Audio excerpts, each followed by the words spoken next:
Hello friends, എല്ലാവർക്കും ക്ലാസ്സിലേക്ക് സ്വാഗതം. ഇന്ന് നമ്മൾ ക്ലാസ് അല്ല, ഒരു ക്വിസ് സീരീസ് ആരംഭിക്കുകയാണ്. ഓക്കെ, അപ്പോൾ ലിറ്റററി ക്വിസ് ആണ്.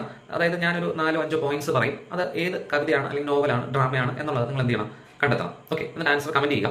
അപ്പോൾ നമ്മുടെ ഇന്ന് സ്റ്റാർട്ട് ചെയ്യുന്ന ഒരു പോയട്രി എന്നായിരിക്കോട്ടെ. ഓക്കെ, അപ്പോൾ ആദ്യത്തെ കഴിവ് അതൊരു പോയട്രി ആണ്. ഇനി അത് പബ്ലിഷ് ചെയ്ത വർഷം 1820 അതേത് പോയട്രി കളക്ഷൻ ബിലോങ് ചെയ്യുന്നു എന്ന് ചോദിച്ചു കഴിഞ്ഞാൽ അത് പ്രൊമിത്യൂസ് അൺബൗണ്ട് എന്ന് പറയുന്ന പോയട്രി കളക്ഷനിലുള്ളതാണ്. റൈമിംഗ് സ്കീം ABBB ആണ്, ABABB. Okay, ABABB.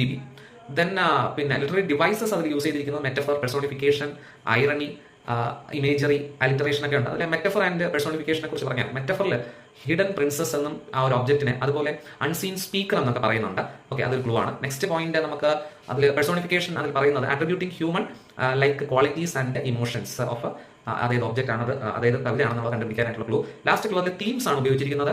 5 തീംസ് ആണ്. Natural sublimity, ineffability of beauty, പിന്നെ human limitations, then artistic inspiration and romantic idealism. Okay, വരുന്ന കാര്യങ്ങളാണ് നിങ്ങൾക്കായിട്ട് തന്നിട്ടുള്ള ക്ലൂ. ഇത് ഏത് കവിതയാണ് എന്നുള്ളത് കണ്ടെത്തുക. ഓക്കെ, ആരാണ് ഇത് എഴുതിയത് എന്നുള്ളത് കണ്ടെത്തുക. Okay, thank you.